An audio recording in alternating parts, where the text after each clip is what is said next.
Hindi ko alam kung ano ng hiwaga ang bumabalot sa mga titig niya, o kung bakit sa dinami-rami ng tao sa daungan, sa akin siya napako. Isang tingin na parang kutsilyong humiwa sa 30 anyos ng pagkakatulog ng puso ko. Isang tingin na nagtanong kung handa na ba akong muling masaktan o magmahal. Anak ng tokwa, Jess, anong pinagsasabi mo? Halos doble na edad mo dyan, pre. 30 years. 30 taon. Ang tagal na pala. Habang dahan-dahang dumadaos-dos ang sinasakyan kong bangka papunta sa pantalan ng Isla del Oro, parang pelikulang nag-rewind sa utak ko ang mga alaala. Ang Mindoro ng kabataan ko, maalikabok na kalsada, mga puno ng niyog na sumasayaw sa hangin, ang amoy ng dagat na humahalik sa dalampasigan. Simple lang ang buhay dito noon pero masaya. Iniwan ko lahat yon para sa pangarap sa Maynila. Nagtagumpay naman, siguro. Pero may parte sa akin na parang naiwan dito, naghihintay. Malapit na tayo, Sir Jess, sigaw ng bangkero, tinatapik ang balikat ko. Umiti lang ako. Hindi na ako sanay sa Sir Jess dito. Dati, Jess lang, o Tisoy, dahil sa medyo maputi kong balat at mana sa Espanyol kong lolo. Bumalik ako para sa kasal ni Maya, anak ni Rico, ang best friend ko since high school. Si Rico na naiwan dito, namuhay ng simple pero mukhang mas kontento pa sa akin. Ako. Eto, project manager sa isang malaking construction firm sa syudad. Maraming pera, pero parang laging may kulang. Siguro yung ganitong simoy ng hangin, yung ganitong katahimikan. Pagdaong ng bangka, agad kong natanaw si Rico. Medyo kumapal na ang tiyan, pero yung ngiti, yun pa rin. Nagyakapan kami na parang walang 30 taon na lumipas. Jess, animal ka. Akala ko di ka nasisipot, bati niya, malakas ang tawa. Grabe ka naman, kompadre. Siyempre, inaanak ko yung ikakasal, no, sagot ko, natatawa na rin. Habang naglalakad kami palabas ng pantalan, siksikan ang mga tao. May mga bumababa, may mga sumasalubong. Standard Pinoy piercing. At doon, sa gitna ng magulong mga mukha at mga bitbit na bayong, nahagip ng mga mata ko siya. Nakatayo siya malapit sa isang maliit na tindahan ng mga kakanin, may hawak na ano ba iyon? Parang supot ng chicharon. Simple lang ang suot, puting bestida na hanggang tuhod, sinelas. Pero yung buhok niyang itim na itim, lagpas balikat, nililipad ng hangin galing sa dagat. At yung mga mata niya. Diyos ko, yung mga mata niya. Parang dalawang bituin sa kalangitan ng hapon. Biglang huminto ang mundo ko. Parang slow motion ang lahat. Nakatitig siya sa akin. O baka naman sa gawi ko lang. Impossible. Sino ba naman ako? Isang 49-year-old na balikbayan na mukhang naliligaw. Hoy, Jess, tulala ka dyan, untag ni Rico. Tara na, hinihintay na tayo ng sasakyan. Napailing ako. O wala, per. May naalala lang ako.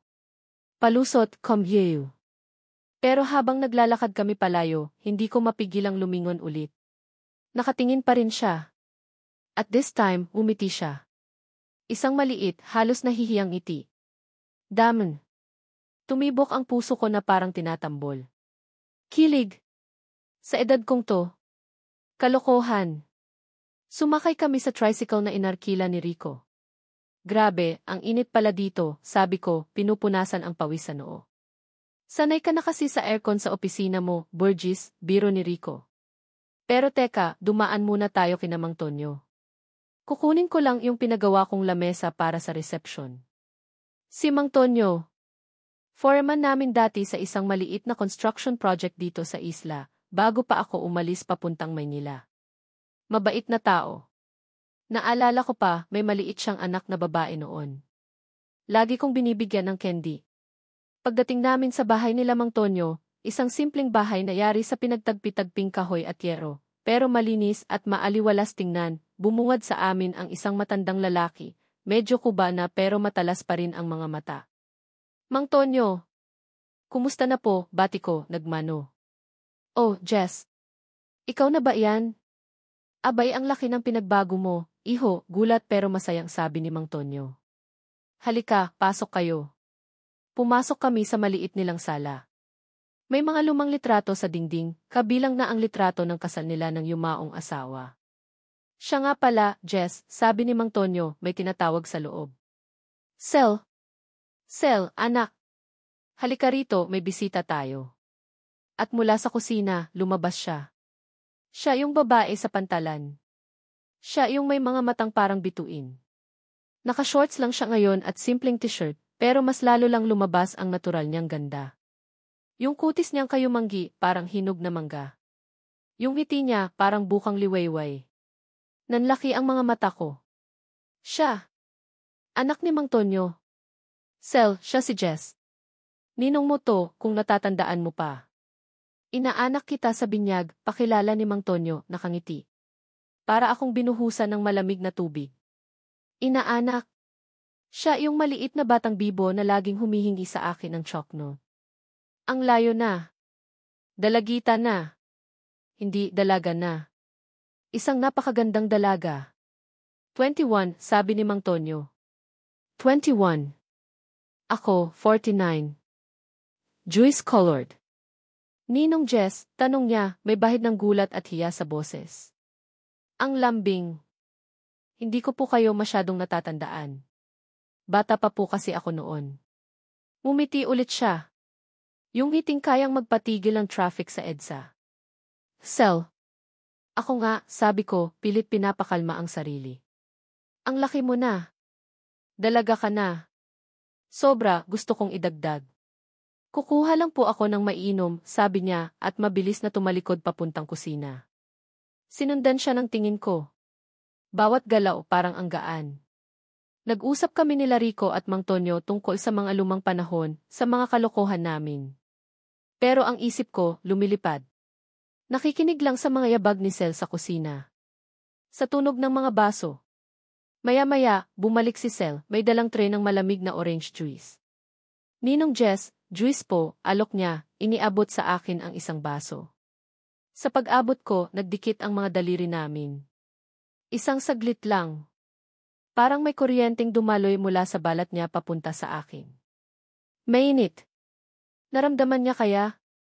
Nag-angat siya ng tingin, nagtama ulit ang mga mata namin. This time, mas matagal. Nakita ko ang curiosity sa mga mata niya. At sa akin? Siguro pagkagulat. Pagkalito. At isang emosyon na matagal ko nang hindi naramdaman. Isang kaba na masarap sa pakiramdam. Mabilis niyang binawi ang kamay niya at parang namula ang mga pisngi niya. Sige po, sabi niya at nagmamadaling inilapag ang tray sa maliit na mesa. Napainom ako ng juice. Malamig pero parang nag-iinit ang buong katawan ko. Inaanak mo, Jess. Inaanak mo. Paulit-ulit na tumatakbo sa isip ko, parang sirang plaka. Ang dating batang paslit na kinakarga-karga ko pa, na sinusubuan ng ice cream, ngayon ay isang dalaga na kayang magpatibok ng puso ng kahit sinong lalaki. At kasama na yata ako doon, kahit nalabag sa lahat ng tama at nararapat. Ang laki na talaga ni Sel, biglang sabi ni Mang Tonyo, puno ng pagmamalaki ang boses. Tumingin siya sa direksyon ng anak, na ngayon ay tahimik na nagpupunas ng mesa sa isang sulok, kunwari abala pero alam kong ramdam niya ang mga titig, o baka titig ko lang. Dalaga na talaga ang bunso ko. Napakabait niyan, Jess. Matalino pa. Gusto nga sana mag-aral sa Maynila, kaso alam mo na, kapos tayo. Parang may sumundot sa dibdib ko. Maynila. Kung sakaling. Hindi. Erase. Erase. Masyadong malayo ang iniisip ko. Naku, Mang Tonyo, siguradong maraming manliligaw yan, sabi ni Rico, sinabayan pa ng kindat. Napatingin ako kay Sel. Bahagya siyang namula at yumuko. Ang cute. Shit! Ay, kompadre, segunda ni Mang Tonyo, natatawa. Kaso, mailap pa sa isdang lumalangway sa laot. Mas gusto pa yata magbasa ng libro kaysa makipag-date. Tumawa si Rico. Ako, pilit lang. Ang mga mata ko, bumabalik na naman kay Sel. Sa paraan ng paggalaw niya, sa simpleng paghawak niya sa basahan, may kakaibang grace. Yung buhok niyang itim na kumikinang kahit sa dim light ng bahay nila. Yung anino ng pilik mata niya sa pisngi kapag yumuyuko siya. Uminom ulit ako ng juice, trying to cool down the fire that was inexplicably starting inside me. This is wrong. So wrong. Ninong niya ako. Responsibilidad ko siyang gabayan, hindi ang pagnasahan. Pagnasahan? Ang tindi naman ng term. Pero hindi ko maikakaila ang kakaibang pintig ng puso ko. Yung para kang teenager ulit na nakakita ng crush. Nakakabaliw. At nakakahiya. Maya-maya, nagpaalam na rin kami. Kailangan na raw naming pumunta sa resort kung saan ako tutuloy. Sige po, Mang Tonyo, Sel. Mauna na kami, sabi ko, pilit nang umingiti. Sel, good luck sa mga pangarap mo. Hindi ko alam kung bakit ko iyon sinabi. Salamat po, Ninong Jess, sagot niya, at sa wakas, nag-angat ulit siya ng tingin. Diretsong tumama sa mga mata ko. This time, may kasamang maliit na ngiti. Hindi na nahihiya. Isang ngiti na parang may alam siya. O baka imahinasyon ko lang yon? Yung mga mata niyang nangungusap, parang may gustong sabihin pero hindi niya masabi. Naglakad na kami ni Rico palabas. Bago ako tuluyang makalabas ng pinto, hindi ko napigilang sumulyap ulit. Nakatayo pa rin si Sel doon, nakatingin sa akin. Nang mahuli niya ang tingin ko, hindi siya umiwas. Umiti lang ulit siya, this time medyo mas malapad. Isang ngiti na umabot hanggang sa mga mata niyang parang bituin. Padwang-giwang akong sumunod kay Rico. Parang lasing pero wala namang nainom na alak. Juice lang. Pero ang tama, parang emperador light.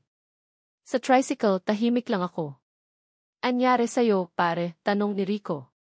Parang nakakita ka ng multo. Umiti ako ng pilit. Wala. Napagod lang siguro sa biyahe. Multo nga siguro, sabi ko sa sarili ko. Multo ng isang damdamin na hindi dapat. Multo ng isang tukso na baka hindi ko kayanin. Dumating kami sa resort. Maganda. Tahimik. Pero ang isip ko, nasa bahay pa rin nila Mang Tonyo. Kay Sel. Sa mga titig niya. Sa ngiti niya. Sa saglit na pagdampi ng mga daliri namin. Hindi ko alam kung kahihiyan ba o kabaliwan itong papasukin ko. O baka naman wala lang ito. Epekto lang ng pagbabalik sa probinsya, ng nostalgia. Sana. Pero habang nakatayo ako sa balcony ng kwarto ko, nakatanaw sa dagat na papalubog na ang araw, iisang imahe lang ang paulit-ulit sa isip ko, ang dalawang mata ni Sel sa gitna ng lahat ng alon sa buhay ko. Isang bagay ang sigurado, this trip just got a lot more complicated. At ang kasal ni Maya, parang biglang naging background music na lang sa isang pelikulang hindi ko alam kung saan ako dadalhin. Damn those eyes. Lumipas ang mga unang araw ko sa Isla del Oro na parang panaginip. Kung hindi lang dahil sa init ng araw na tumatama sa balat ko tuwing umaga, aakalain kong nananaginip pa rin ako. Ang Mindoro, sa kabila ng pagbabago, ay may taglay pa ring alindog na nakakaakit. Pero aminin ko man o hindi, may isa pang bagay o tao na mas nagpapabigat sa bawat paghinga ko, sa bawat paggising ko. Si Sel. Naging parte na ng routine ko ang pagpunta sa bahay nila Mang Tonyo. Dahilan ko, syempre, si Rico. Kesyo may kailangan daw asikasuhin para sa kasal, o kaya naman ay para makalanghap naman ako ng totoong buhay probinsya, sabi niya na may kasamang makahulugang ngisi. Alam na alam ng loko ang epekto sa akin ng inaanak niya. O baka naman nag-a-assume lang ako. Isang umaga, maaga akong nagising.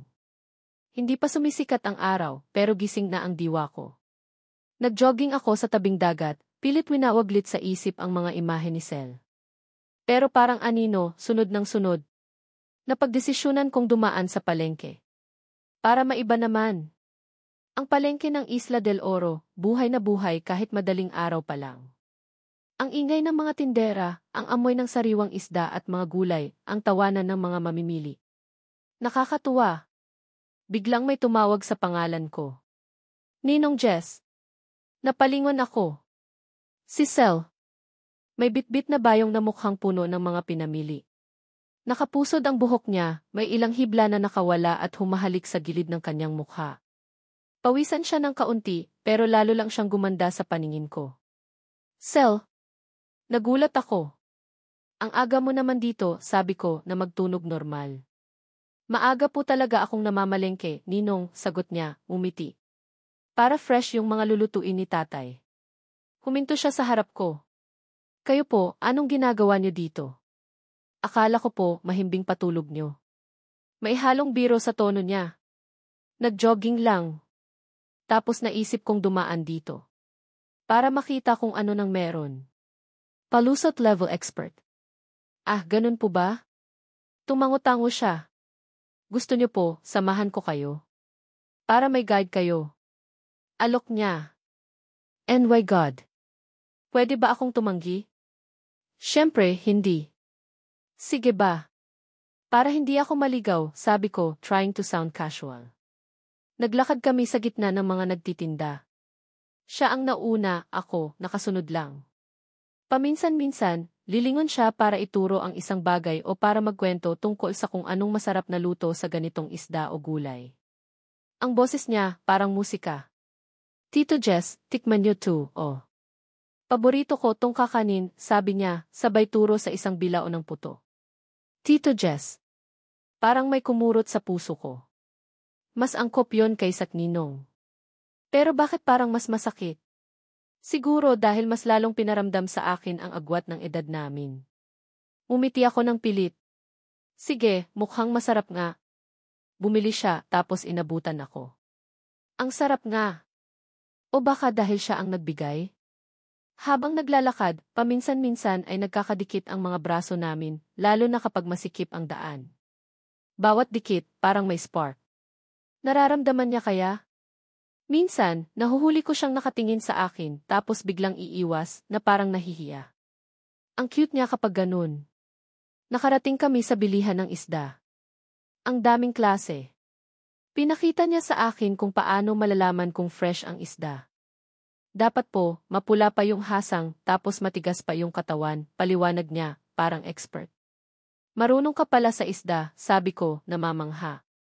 Konting-konti lang po, tito. Si tatay po talaga ang magaling dyan. Ngumiti siya. Yung hiting nagpapalimot sa akin kung sino ako at kung sino siya. Pagkatapos mamalengke, nag-alok akong bitbitin ang bayong niya. Nako, wag na po, tito. Nakakahiya. Kaya ko na po to. Ano ka ba? Okay lang. Para naman may silbi ako, git ko. Sa huli, pumayag din siya. Ang gaan pala ng bayong. O baka dahil inspired lang ako. Naglakad kami pa uwi sa kanila. Tahimik lang. Yung katahimikan na komportable. Yung tipong hindi mo kailangang magsalita para magkaintindihan kayo. Kinagabihan, inimbitahan kami ni Mang Tonyo para sa hapunan. Simpleng salo-salo lang daw. Siyempre, hindi ako tumanggi. Ito na yata ang pinakahihintay kong parte ng araw. Ang sarap ng luto ni Mang Tonyo. Sinigang na isda, adobong manok at sariwang ensaladang talbos ng kamote. Kumakain kami sa kanilang simpleng hapagkainan. Katabi ko si Rico, kaharap ko si Sel. Paminsan-minsan, nagkakatinginan kami. Isang mabilis na sulyap lang, pero sapat na para bumilis ang tibok ng puso ko. Si Sel, tahimik lang habang kumakain. Pero napansin kong inihimay niya ang isda sa plato niya, tapos inilagay sa plato ko. Tito Jess, para hindi na po kayo mahirapan, sabi niya, hindi nakatingin sa akin. Napangiti ako. Salamat, Sel. Ang sweet mo naman. Nag-angat siya ng tingin, at this time, nagtagal ang mga mata namin ng ilang segundo.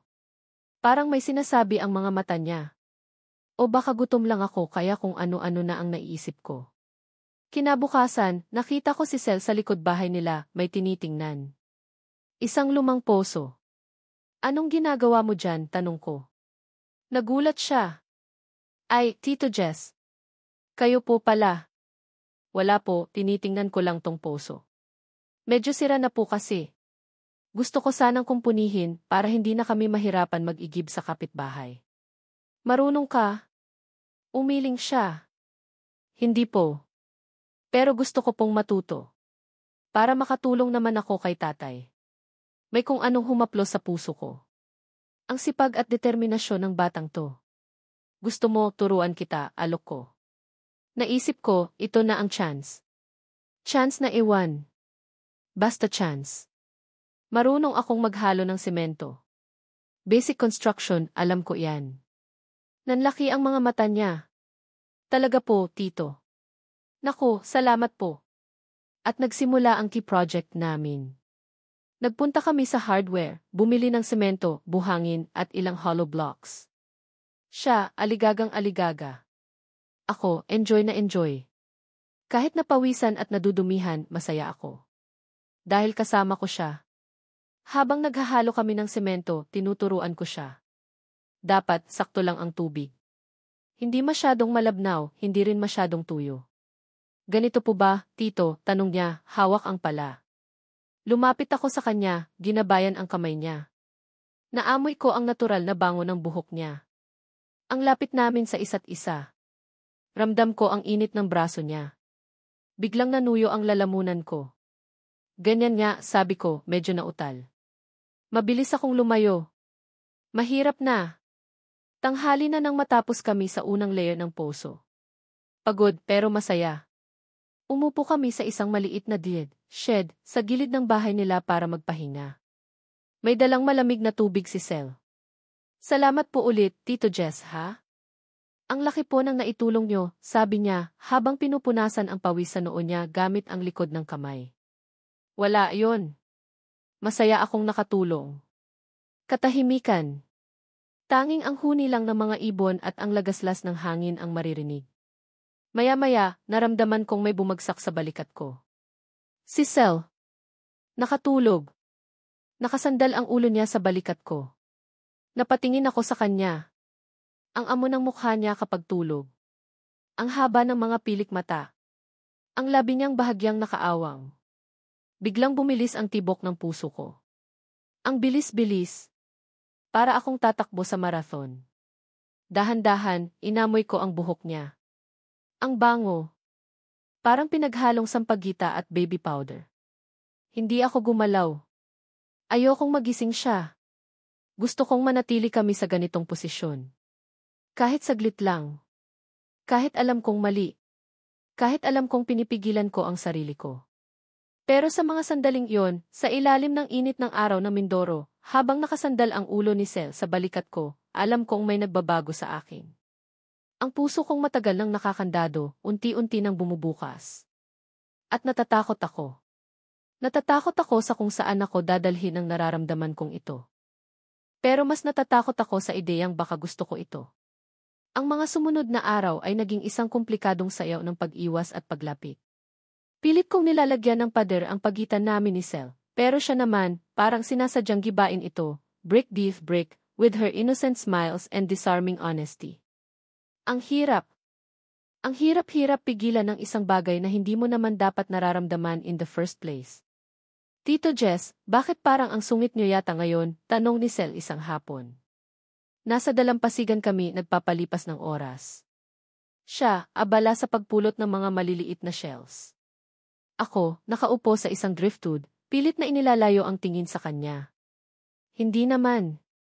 Napagod lang siguro, sagot ko, trying to sound dismissive. Pero ang totoo, buong araw akong balisa.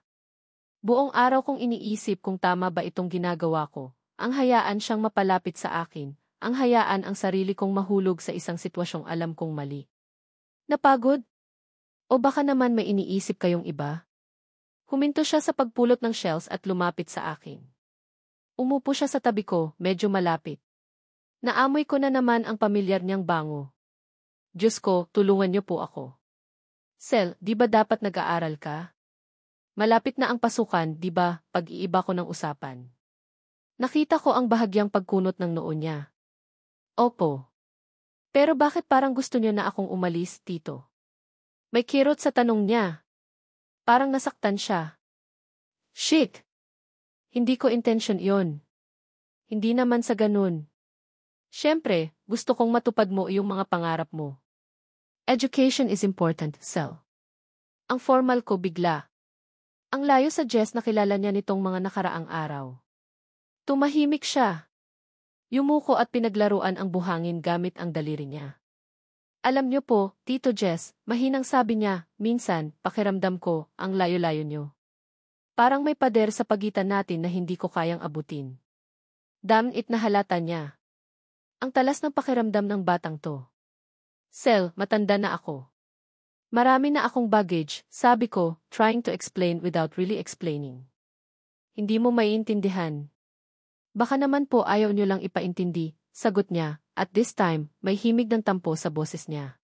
Lagi niya na lang sinasabi na bata pa ako, na hindi ko maintindihan. Pero tito, hindi naman po ako tanga. Tumayo siya bigla.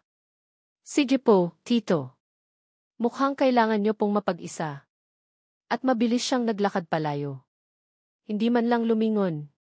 Naiwan akong tulala. Nasaktan ko siya. At nasasaktan din ako. Bakit ba kasi kailangang maging ganito kakomplikado?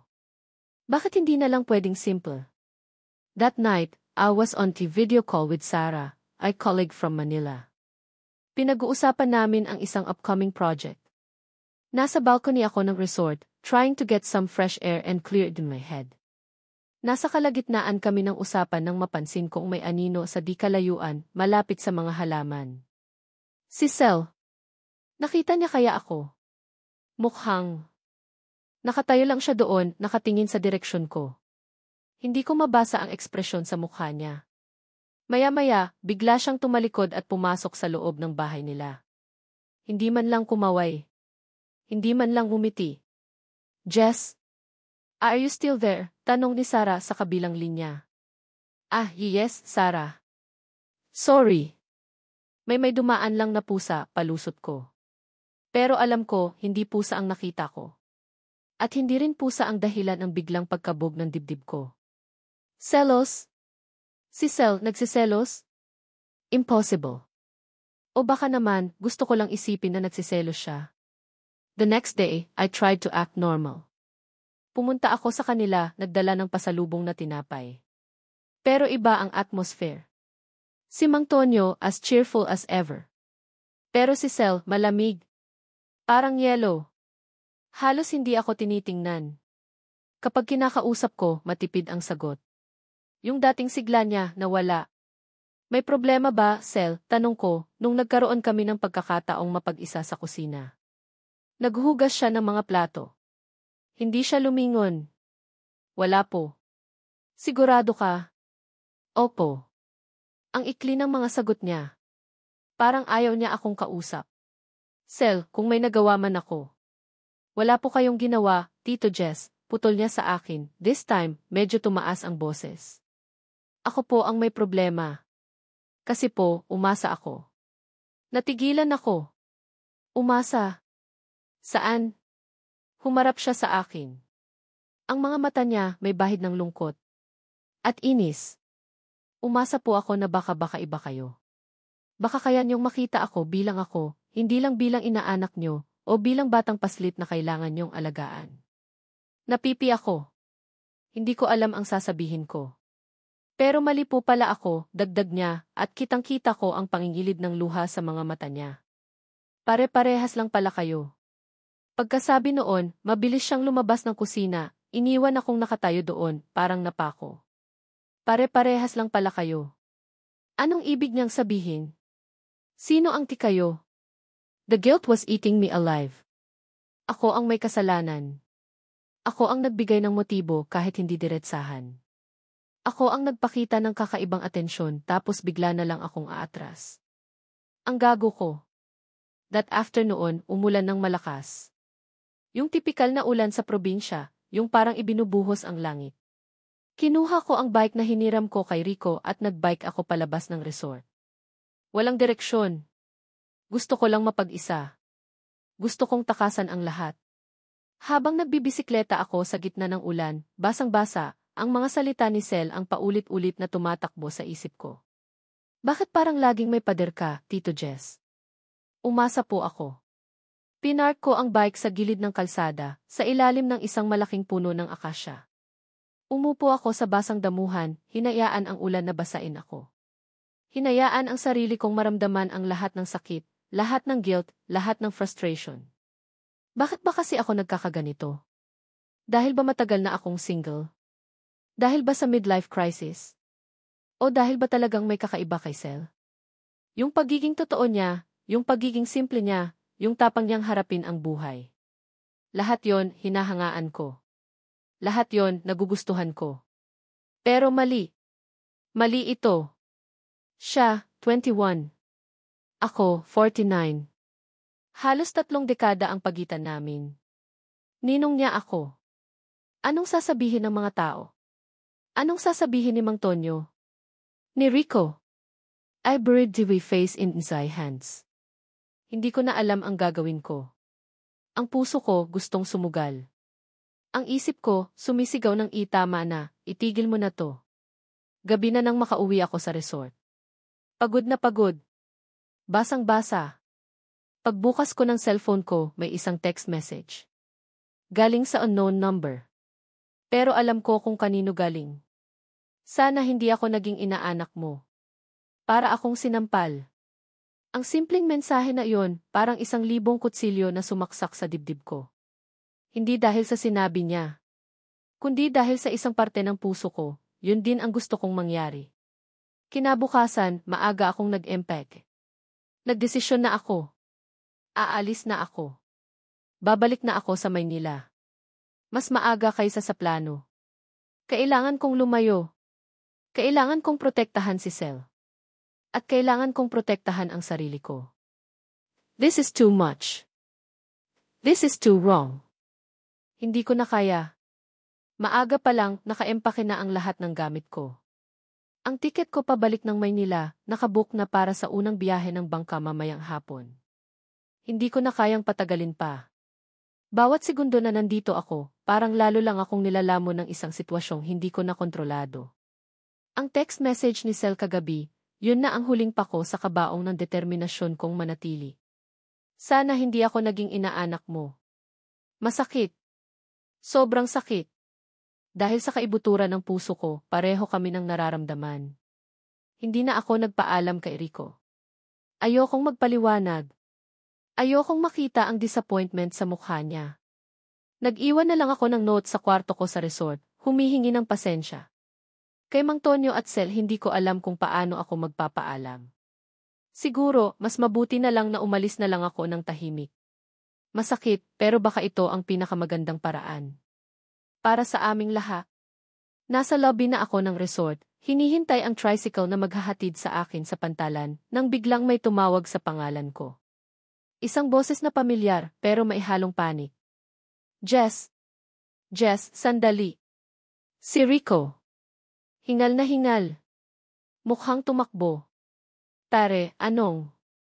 Si Sel, Jess. Si Sel, putol niya sa akin, hindi makahinga ng maayos.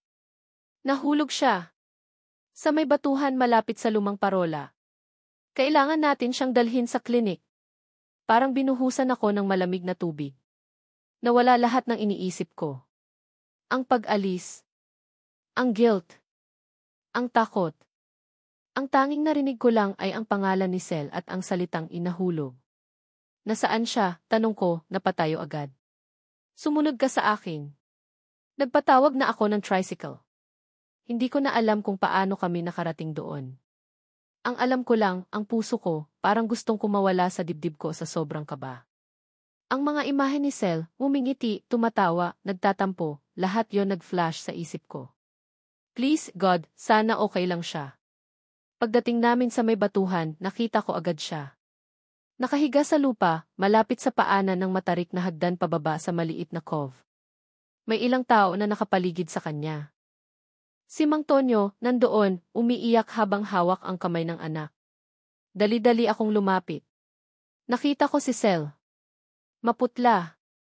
May gasgas sa braso at sa noo. Nakapikit. Sel. Sel, anak, tawag ni Mang Tonyo, nanginginig ang boses. Lumuhod ako sa tabi niya. Hinawakan ko ang kabilang kamay niya. Malamig. Sel. Sel, can you hear me? Sabi ko, trying to keep the voice steady, kahit na ang loob ko, parang pinipiga. Dahan-dahan siyang dumilat. Ang mga mata niyang parang bituin, ngayon may bahid ng sakit. Tumingin siya sa akin. Isang matagal na tingin. Ninong Jess, mahinang sabi niya, parang hirap na hirap. Yes, Sel. It's me. Nandito ako. Hinigpitan ko ang hawak sa kamay niya. Ang sakit ng paa ko, sabi niya, nangingilid na ang luha. Tiningnan ko ang paa niya. Ang kanang binti niya, mukhang na-twist sa maling anggulo. Shit! Dumating ang tricycle. Maingat naming siyang binuhat. Ako ang umalalay sa ulo at likod niya. Ang gaan niya. Pero ang bigat sa dibdib ko. Habang nasa biyahe kami papuntang klinik, isang maliit na health center sa bayan, hindi ko binitawan ang kamay niya. Paminsan-minsan, napapapikit siya sa sakit. Bawat ungol niya, parang kutsilyong tumatarok sa puso ko. Kasalanan ko to, sabi ni Mang Tonyo, umiiyak pa rin. Pinapunta ko siya doon para kumuha ng mga halamang gamot. Madulas pala doon dahil sa ulan kagabi. Mang Tonyo, walang may kasalanan, sabi ko, kahit nasa loob-loob ko, sinisisi ko rin ang sarili ko. Kung hindi ako naging duwag, kung hindi ko siya nasaktan, baka hindi siya nagpunta doon ng mag-isa. Baka kasama niya ako. Sa klinik, agad siyang inasikaso ng nurse at ng isang doktor na on duty. Habang ginagamot siya, nasa labas lang kami, naghihintay. Hindi ako mapakali. Pabalik-balik ako sa paglalakad. Jess, maupo ka muna. Mahihilo ka niyan, sabi ni Rico, tinapik ang balikat ko. Hindi ko kaya, pare. Hindi ko kaya kung may mangyaring masama sa kanya. Lumabas yon sa bibig ko nang hindi ko namamalayan. Napatingin sa akin si Rico, may pagtataka. Pero hindi na siya nagsalita.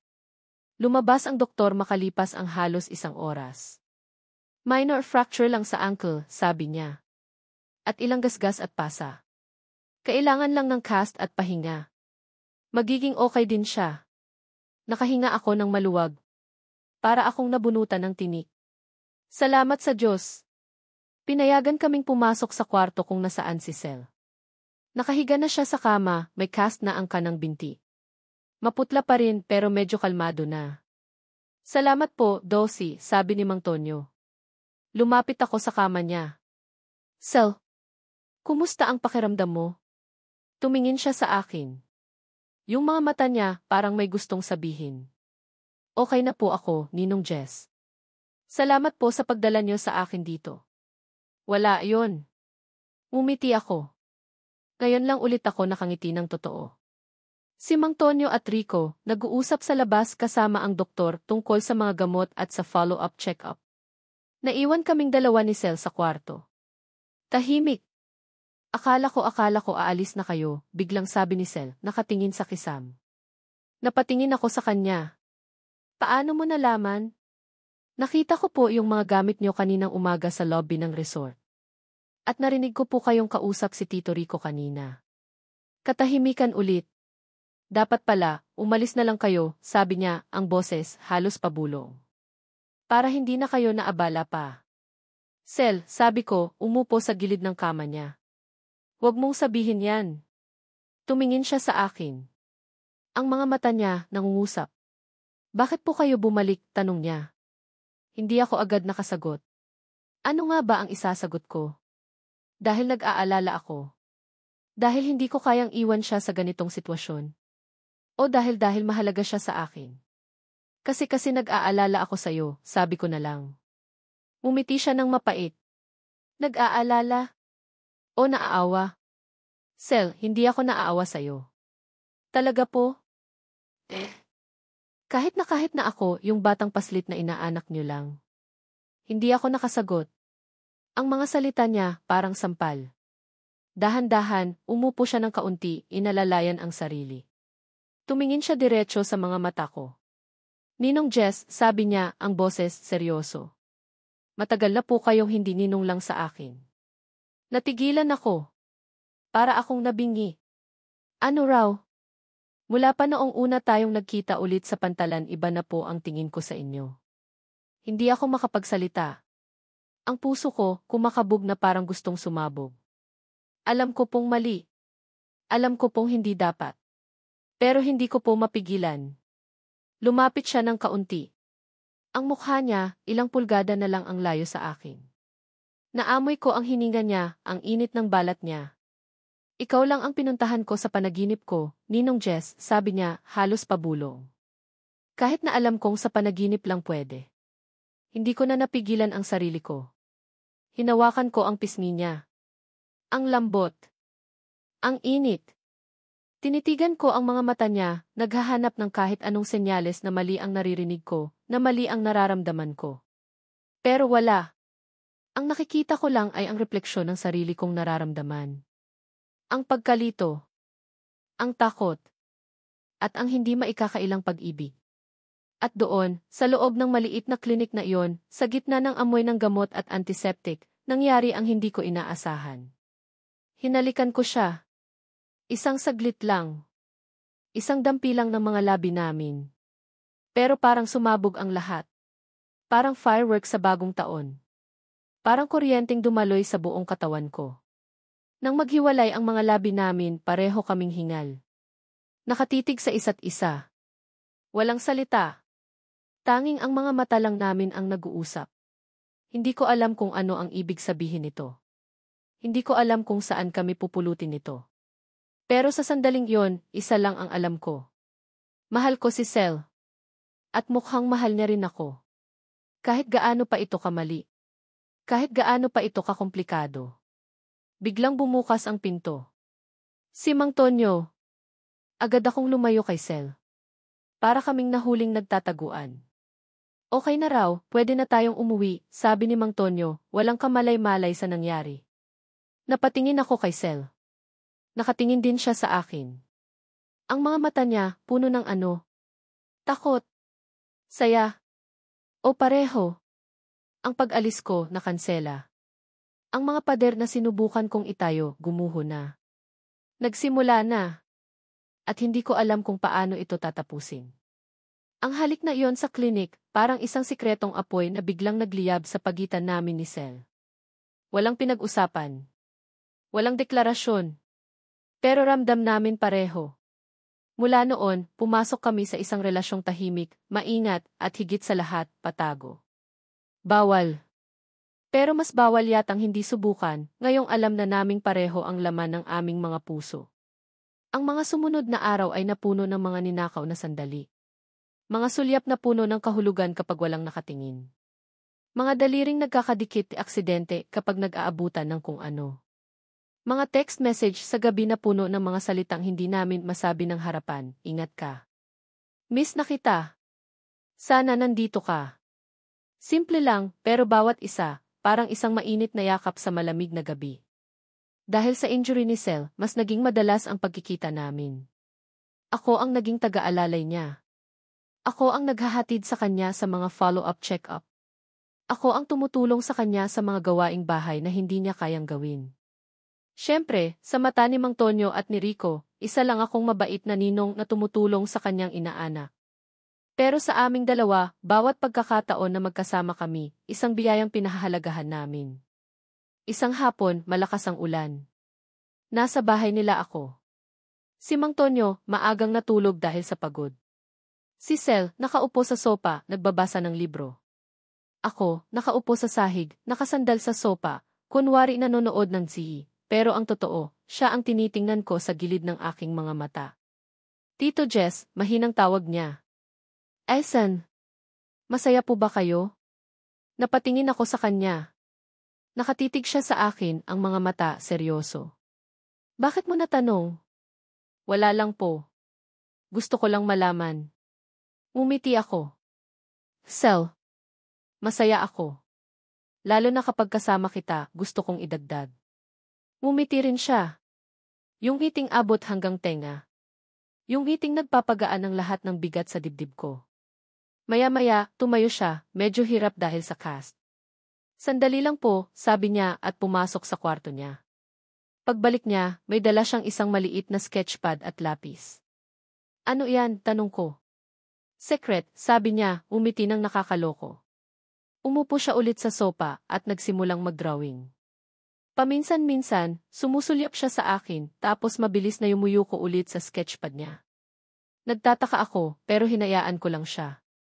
Ang sarap sa pakiramdam na nandito lang kami, tahimik, magkasama, habang malakas ang ulan sa labas. Parang kami lang ang tao sa mundo. Pagkalipas ng ilang minuto, itinaas niya ang sketchpad. Tada! Isang drawing ko.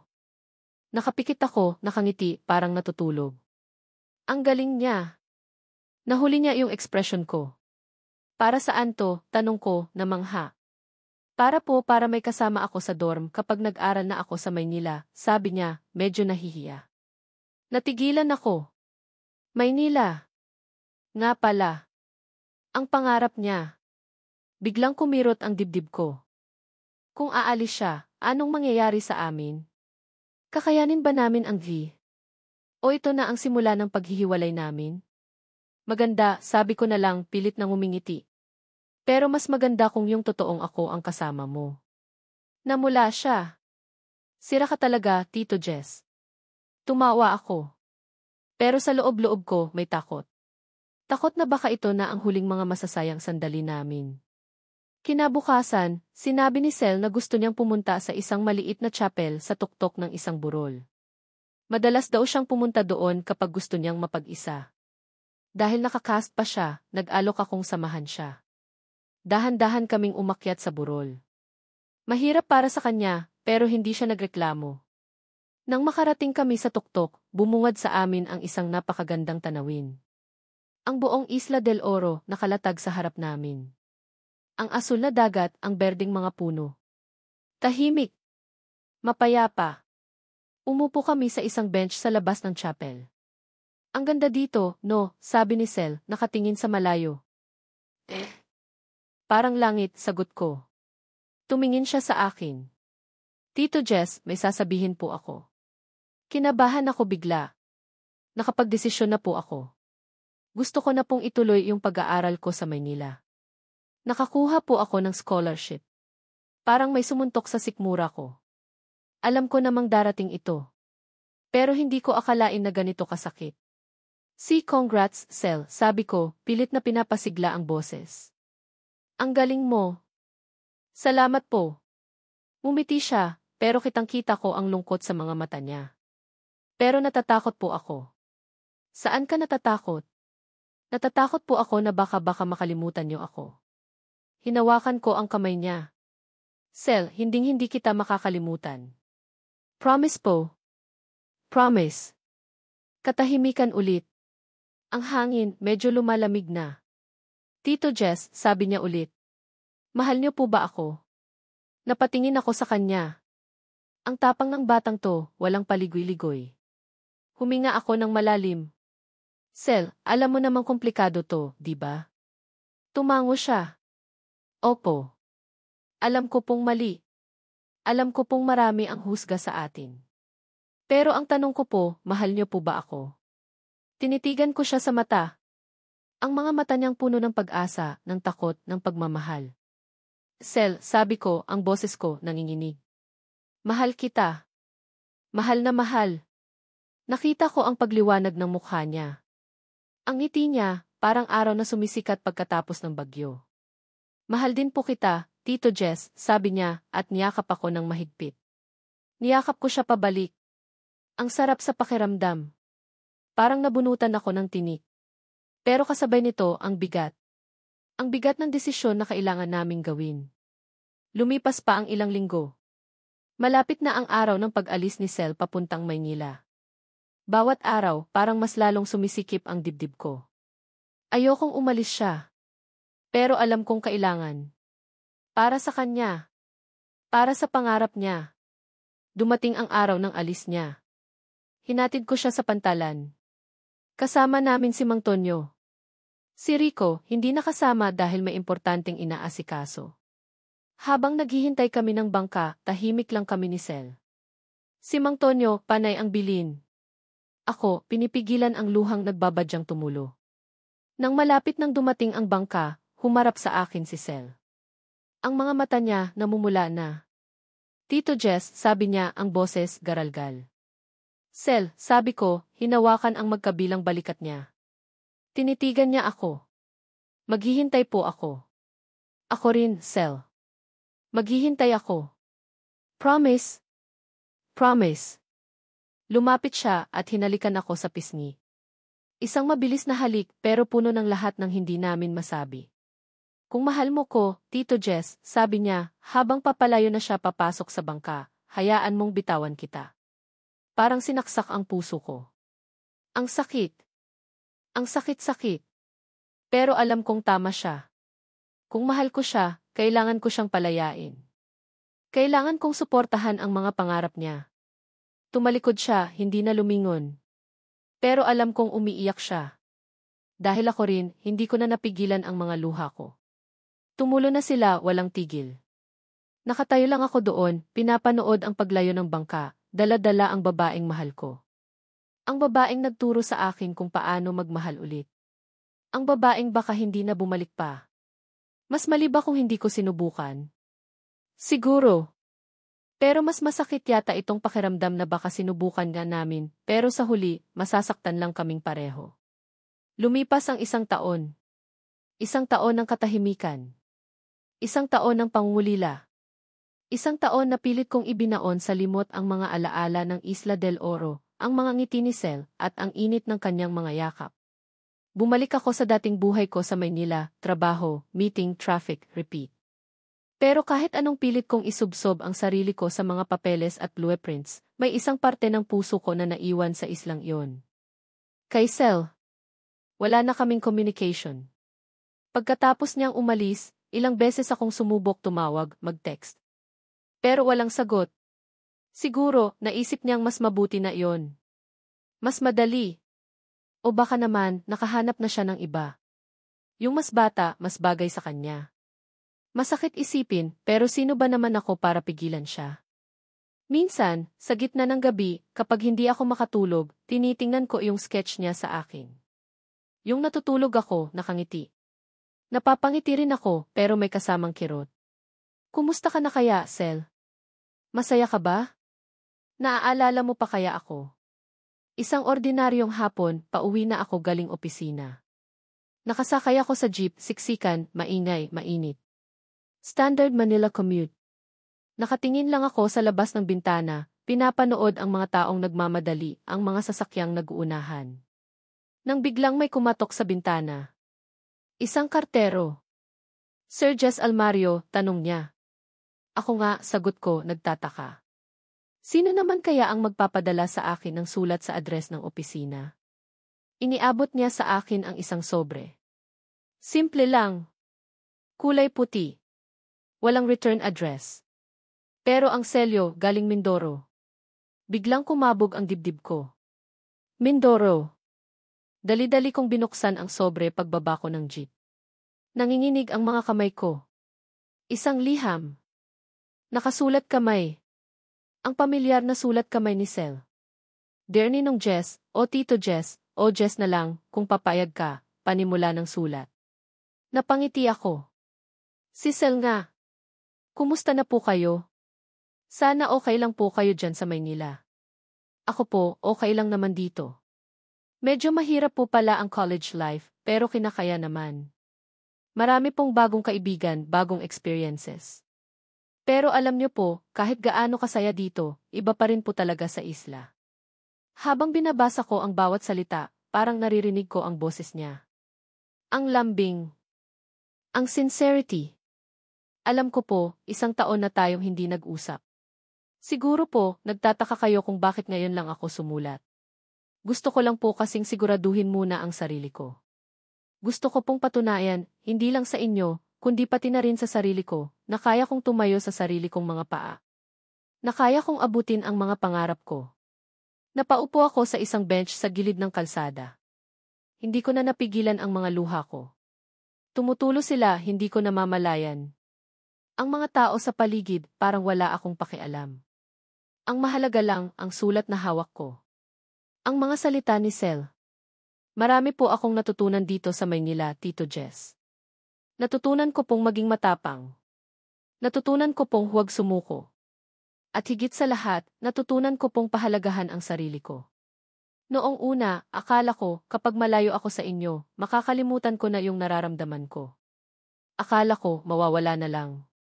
Pero hindi po pala. Huminga ako ng malalim. Ang puso ko parang sasabog na. Mas lalo ko pa pong naintindihan kung gaano kayo kahalaga sa akin. Kayo po yung nagbigay sa akin ng lakas ng loob para mangarap ulit. Kayo po yung nagparamdam sa akin na nag-sense din akong mahalin, kahit na simple lang akong taga-isla. Naalala ko yung huling araw namin sa isla. Yung yakap niya. Yung mga mata niyang puno ng luha. Naalala ko yung sakit. Yung panghihinayang. Kasama ng sulat, may isang litrato. Si Sel. Nakatayo sa harap ng gate ng university nila. Naka-uniform. Nakangiti. Ang mga mata niya puno ng buhay. Puno ng determinasyon. Ang ganda niya. Mas lalo siyang gumanda. Nag-mature. Pero yung ngiti niya, yun pa rin. Yung ngiting kayang magpatigil ng mundo ko. At sa huling bahagi ng sulat, ang mga salitang nagpabago ng lahat. Ngayong alam ko na ang halaga ng puso ko, Tito Jess, gusto ko na rin itong ibalik sa'yo. Kung tatanggapin mo pa. Dahil sa loob ng 1 taon na to, isa lang ang napatunayan ko, ikaw pa rin. Ikaw pa rin ang mahal ko. Hindi ko na napigilan ang sarili ko. Humagulgol ako doon mismo sa gilid ng kalsada. Parang bata. Pero wala akong pakialam. Ang bigat na matagal kong dinala parang biglang gumaan. Ang sugat na akala ko hindi na maghihilom, unti-unti nang naghihilom. Tumayo ako, nanginginig pa rin. Pinunasan ko ang mga luha ko. Tiningnan ko ulit ang litrato ni Sel. Ang babaeng minahal ko. Ang babaeng naghihintay sa akin. Hindi na ako nagdalawang isip. Tumakbo ako papunta sa pinakamalapit na travel agency. Miss, isang ticket papuntang Mindoro. First available flight, please. Paglabas ko ng travel agency, hawak ko na ang plane ticket ko. Nakangiti ako. Isang ngiti na matagal nang nawala. Isang ngiti na puno ng pag-asa. Sel, parating na ako. This time, hindi na ako aatras. This time, ipaglalaban na kita. Ang biyahe pabalik sa Mindoro, ibang-iba na ang pakiramdam. Noong unang beses akong bumalik dito, puno ako ng alinlangan, ng takot sa nakaraan. Ngayon, ang puso ko ay puno ng pag-asa, ng pananabik. Hindi na ako bumabalik para takasan ang isang bagay, kundi para harapin at yakapin ang isang kinabukasang matagal kong pinangarap, pero natakot akong angkinin. Ang bawat alon na humahampas sa katawan ng barko ay parang musikang nagsasabing, malapit ka na. Malapit ka na sa kanya. Pagdaong ng barko sa pantalan ng Isla del Oro, parang eksena sa isang pelikula. Ang init ng araw, ang amoy ng dagat, ang ingay ng mga tao, lahat pamilyar, lahat nagpapabilis ng tibok ng puso ko. At doon, sa gitna ng mga sumasalubong, nakita ko siya. Si Sel. Nakatayo siya roon, mas matangkad ng kaunti, mas payat, pero ang ganda niya, mas lalo pang lumutang. Ang dating simpleng bestida, napalitan ng maong na pantalon at puting blouse. Ang buhok niya, mas maikli na ngayon, hanggang balikat na lang, pero bagay na bagay sa kanya. Nag-iba siya. Nag-mature. Pero ang mga mata niya, yung mga matang parang bituin, yun pa rin.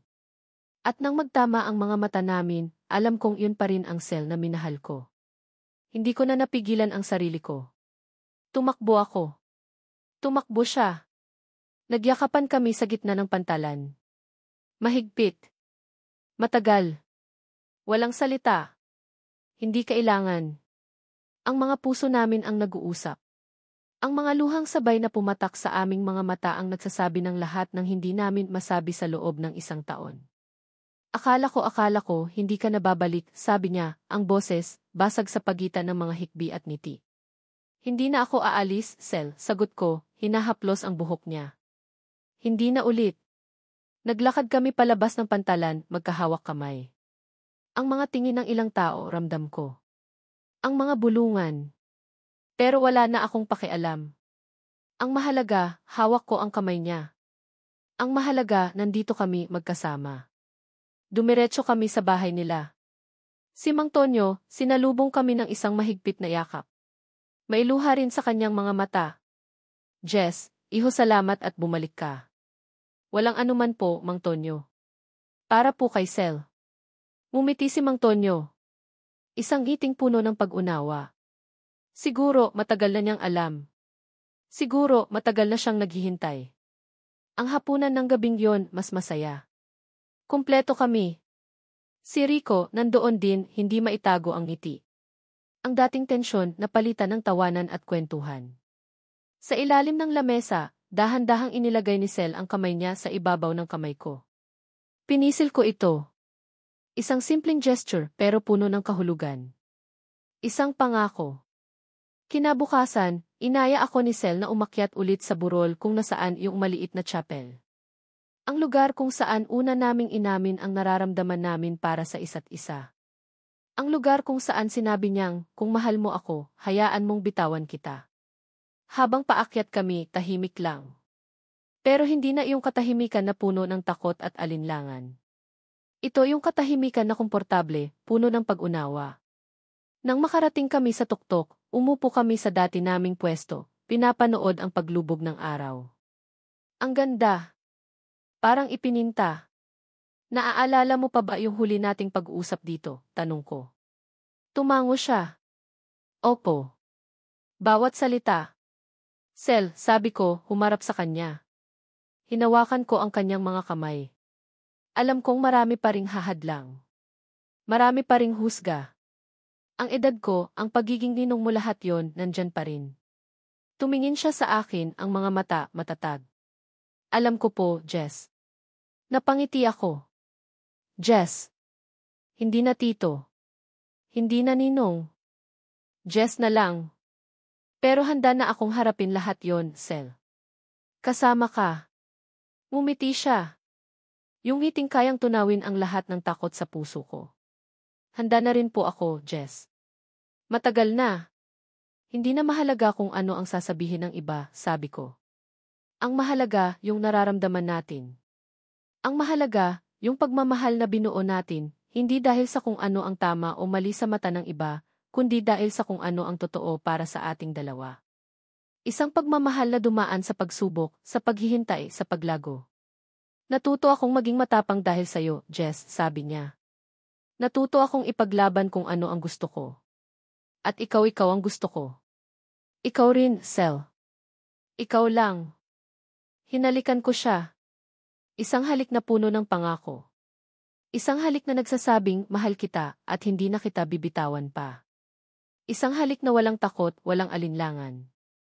Isang halik na nagsasabing, handa na kaming harapin ang mundo, magkasama. Ang pag-ibig namin, siguro nga, hindi perpekto sa mata ng iba. Siguro nga, marami pa kaming pagdadaanan. Pero ang mahalaga, natagpuan namin ang isa't isa. At sa pagmamahal na yon, pareho kaming natutong lumipad. Habang papalubog ang araw, nakayakap ako kay Sel, nakatanaw sa karagatan. Ang puso ko, payapa. Ngayon, bulong ko sa kanya, hindi na ako natatakot magmahal. Tumingala siya sa akin, ang mga mata, nagniningning. Dahil ikaw, Sel, ikaw ang dahilan kung bakit muli akong nabuhay. At sa paglubog ng araw sa Isla del Oro, isang bagong umaga ang sumisikat para sa aming dalawa. Isang umaga na puno ng pag-ibig, ng pag-asa, at ng walang hanggang. Mahal kong mga mambabasa. Mula sa kaibuturan ng aking puso, nais kong ipaabot ang aking taos-pusong pasasalamat sa inyong walang sawang pagsubaybay sa kwento ni Jess at Sel. Sa bawat kabanatang inyong binasa, sa bawat emosyong inyong naramdaman kasabay nila, kayo ang naging inspirasyon ko upang ituloy at bigyang buhay ang kanilang paglalakbay. Ang pagsulat ng dalawang mata sa gitna ng alon ay isang emosyonal na pakikipagsapalaran din para sa akin. Sa bawat salitang aking tinipa, kasama ninyo akong kinilig sa mga simpleng titigan, natakot sa mga posibleng panghusga, umasa sa gitna ng mga pagsubok, at minsan inasaktan sa mga mapapait na desisyon. Nais kong likhain hindi lamang isang kwentong pag-ibig, kundi isang salamin ng buhay, na minsan ay komplikado, minsan ay masakit, ngunit laging may puwang para sa pag-asa at pangalawang pagkakataon. Ang kwento ni Jess at Sel ay higit pa sa isang romance na may age gap. Ito'y tungkol sa tapang na magmahal muli sa kabila ng mga takot at nakaraang pait. Ito'y tungkol sa paglago ng isang individual, ang pagtuklas ni Sel sa kanyang sariling lakas at pangarap, at ang muling pagkabuhay ng puso ni Jess. Ito'y tungkol sa pag-unawa na ang tunay na pag-ibig ay hindi nakikita sa edad o sa kung ano ang itama, sa mata ng lipunan, kundi sa respeto, sa pag-aalaga, at sa kakayahang maghintay at magpatawad. Nais kong iparating na ang pag-ibig ay maaaring dumating sa hindi inaasahang pagkakataon, sa hindi inaasahang tao. At kapag dumating ito, kailangan ng tapang upang ito yakapin, ipaglaban at alagaan. Higit sa lahat, ito'y kwento ng pagpapatawad sa sarili at sa iba, at ang walang hanggang kapangyarihan ng pag-ibig na maghilom at magbigay ng bagong simula. Sana'y nasiyahan kayo sa kanilang paglalakbay gaya ng aking kasiyahan sa paghabi nito. At sana, sa munti kong paraan, may naiwan akong isang maliit na aral o inspirasyon sa inyong mga puso. Inaanyayahan ko kayong ibahagi ang kwentong ito sa inyong mga kaibigan at kakilala. Higit sa lahat, nais kong marinig ang inyong mga saloobin. Ano ang inyong naramdaman? Aling bahagi ang pinakatumatak sa inyo? Mayroon ba kayong sariling Jesty o Isel sa inyong buhay? Huwag kayong mag-atubiling mag-iwan ng komento. Ang inyong mga tinig ay mahalaga. Hanggang sa susunod nating kwentuhan.